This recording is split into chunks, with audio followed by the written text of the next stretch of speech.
Goddess of screen, Venus of Indian cinema, the beauty with tragedy, ऐसे ना जाने कितने ही और टाइटल्स उन्हें दिए गए। 50s में अमेरिका की नामी मैगजीन लाइफ के कवर पर उन्होंने जगह बनाई।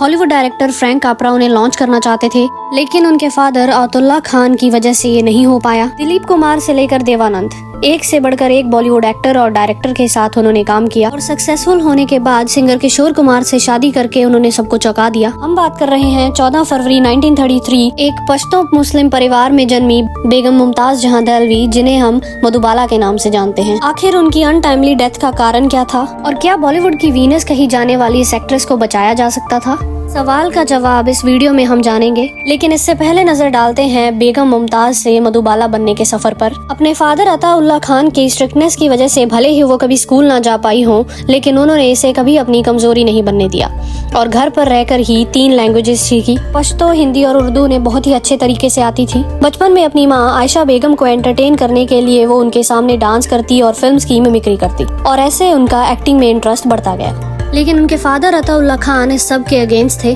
तो आखिर ऐसा क्या हुआ कि एकदम से उनकी सोच बदली और उन्होंने अपनी बेटी को खुद से फिल्मों में काम करने के लिए भेज दिया। दरअसल सीनियर से मिसबिहेव करने के कारण अतुल्ला खान को उनकी जॉब से निकाल दिया गया। अब घर में कोई कमाई का जरिया नहीं था और माँ बाप को यह एहसास हो चुका था कि उनकी छोटी बेटी में टैलेंट है जिसकी वजह से वो पैसे कमा सकते हैं। मधुबाला के लिए काम की तलाश की गई तो उन्हें ऑल इंडिया रेडियो स्टेशन पे खुर्शीद अनवर के गाने गाने का काम मिला। तब बॉम्बे टॉकीज के जनरल मैनेजर राय बहादुर चुन्नीलाल भी वहाँ आया करते थे। वो चुन्नीलाल ही थे जिनकी वजह से मधुबाला अपनी पूरी फैमिली के साथ मुंबई गई थी। उनकी वजह से मधुबाला ने बॉम्बे टॉकीज स्टूडियो की फिल्म बसंत में 1942 में काम किया। एज चाइल्ड आर्टिस्ट मधुबाला को 150 रुपीज मिले। पहली फिल्म हिट रही, लेकिन स्टूडियो ने उन्हें आगे काम देने से मना कर दिया।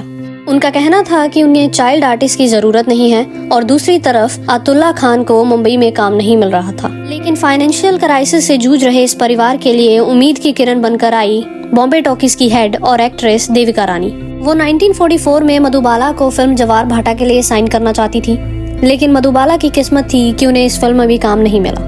इसके बाद बाप बेटी ने फिल्म स्टूडियोज के चक्कर लगाने शुरू किए। 300 रुपीज मंथली पे पर रंजीत स्टूडियो ने मधुबाला को 3 साल के कॉन्ट्रैक्ट पे साइन किया और बेबी मुमताज के नाम से फेमस मधुबाला ने धन्ना भगत, फुलबारी, राजपूतानी, पुजारी जैसी फिल्मों में काम किया। 1947 में आई नीलकमल उनकी पहली फिल्म थी एज लीड एक्ट्रेस, जिसमें उन्होंने राज कपूर के साथ काम किया।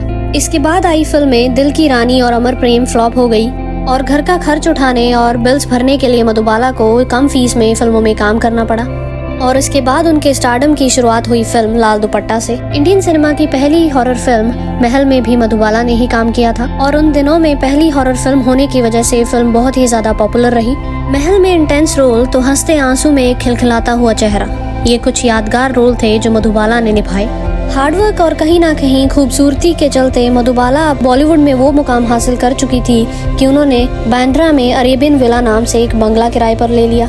सिर्फ अरेबियन विला ही नहीं, पूरे इंडिया में ग्वालियर के महाराज के बाद वो इकलौती इंडियन थी जिनके पास Chevrolet, station wagon, Hillman, town and country जैसी लग्जरियस कार्स थी।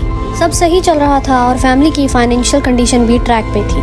अब मधुबाला की जिंदगी में एंट्री होती है दिलीप कुमार की।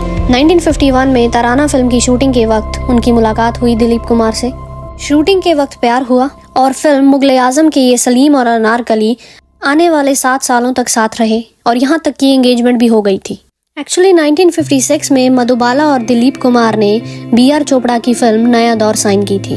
यहाँ तक कि दोनों एक्ट्रेस को फिल्म का साइनिंग अमाउंट भी दिया जा चुका था। BR चोपड़ा फिल्म की शूटिंग बम्बई स्टूडियो की बजाय ग्वालियर में करना चाहते थे, लेकिन अताउल्ला खान फिल्म की आउटडोर शूटिंग के खिलाफ थे। वो नहीं चाहते थे कि उनकी बेटी एक डकैत इलाके में जाए शूटिंग करने के लिए। मधुबाला को फिल्म से निकाल दिया गया और उनकी जगह वैजयंती माला ने ले ली, लेकिन BR चोपड़ा ने मधुबाला और उनके फादर पर कोर्ट केस कर दिया। एक तरफ ये कोर्ट केस जिसमें दिलीप कुमार ने मधुबाला और उनके फादर के अगेंस्ट गवाही दी और दूसरी तरफ दिलीप कुमार ने अतुल्ला खान के प्रोडक्शन हाउस में काम करने से मना कर दिया।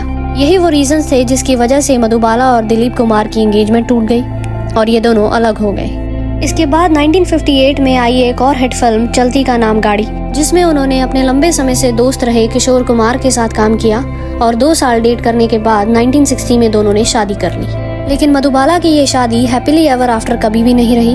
दरअसल मधुबाला के हार्ट में एक डिफेक्ट था जिसे मेडिकल लैंग्वेज में वेंट्रिकुलर सेप्टल डिफेक्ट कहते हैं। इन सिंपल वर्ड्स, उनके दिल में छेद था। ये डिफेक्ट उन्हें बाय बर्थ था, लेकिन इसके बारे में कोई नहीं जानता था जब तक 1954 में फिल्म बहुत दिन हुए की शूटिंग के वक्त उन्हें खून की उल्टियां शुरू हुई, तब ये बात सामने आई। मीडिया में ये न्यूज बाहर आते ही उनकी फिल्में फ्लॉप होने लगी थी और उन्हें बॉक्स ऑफिस पॉइजन का टैग दे दिया गया था। एक तरफ इंडिया में मधुबाला इस लाइलाज बीमारी से सफर कर रही थी, तो दूसरी ओर लंदन यूनिवर्सिटी ऑफ मिनेसोटा में डॉक्टर वॉल्टन लिली एक एक्सपेरिमेंट कर रहे थे। अपनी सालों की कड़ी मेहनत और एक्सपेरिमेंट्स के चलते वो हिस्ट्री रचने वाले थे। डॉक्टर वॉल्टन, जो कि ओपन हार्ट सर्जरी के फादर कहलाए, 26 मार्च 1954 ये वो तारीख थी जब उन्होंने एक बच्चे की ओपन हार्ट सर्जरी की। उनकी पहली सक्सेसफुल सर्जरी पूरी दुनिया में वेंट्रिकुलर सेप्टल डिफेक्ट का सामना कर रहे लोगों के लिए एक उम्मीद थी। वहीं मधुबाला, जो कि एक कोर्ट केस का सामना कर रही थी, जिसकी वजह से उनकी फिल्में भी फ्लॉप हो रही थी और उनकी बिगड़ती हुई तबीयत उनके लिए और मुश्किलें पैदा कर रही थी। सांस लेने में तकलीफ और यहाँ तक कि फिल्म की शूटिंग करते करते बेहोश हो जाना। इसके बावजूद मधुबाला ने कभी भी काम करना नहीं छोड़ा और उनकी कड़ी मेहनत ही थी कि चलती का नाम गाड़ी, बरसात की रात और उसके बाद उनके करियर का माइलस्टोन रही फिल्म मुगल-ए-आजम के लिए उन्हें आज भी याद किया जाता है। मुगल-ए-आजम में बेकास पे कर्म कीजिए की शूटिंग के वक्त जंजीरों में जकड़ी हुई अनारकली रहम की भीख मांग रही थी, लेकिन ये कोई नहीं जानता था कि उसके दिल ने जवाब देना शुरू कर दिया था। अब डॉक्टर वॉल्टन मधुबाला की आखिरी उम्मीद थे और जैसे ही किशोर कुमार और मधुबाला को ये पता चला कि इस बीमारी का ट्रीटमेंट अवेलेबल है, वो तुरंत लंदन पहुंचे। लेकिन उनकी कंडीशन देखकर डॉक्टर्स ने उनका ट्रीटमेंट करने से मना कर दिया। उनका कहना था कि सर्जरी करते वक्त मधुबाला की जान भी जा सकती है और उस वक्त ये ट्रीटमेंट सिर्फ बच्चों के लिए अवेलेबल था। निराश हुए मधुबाला और किशोर कुमार इंडिया वापस आ गए। यहाँ आकर उन्हें यह एहसास हो चुका था कि एक एक्ट्रेस के तौर पर उनका करियर खत्म हो चुका था। 1964 में उनकी आखिरी फिल्म शराबी रिलीज हुई और किशोर कुमार कुछ वक्त बाद उन्हें एक ड्राइवर और नर्स के साथ बंगलों में अकेला छोड़कर चले गए। 1969 तक 6 से 7 साल उन्होंने बेड पर अपनी फिल्में देखकर बिताए। 1969 महज 36 साल की उम्र में मधुबाला की डेथ हो गई और दुख की बात तो यह है कि उनकी डेथ के 6 साल बाद इस बीमारी का इलाज पूरी दुनिया में किया जाने लगा। अगर डॉक्टर वॉल्टन पहले ये एक्सपेरिमेंट करते तो शायद आज मधुबाला जिंदा होती।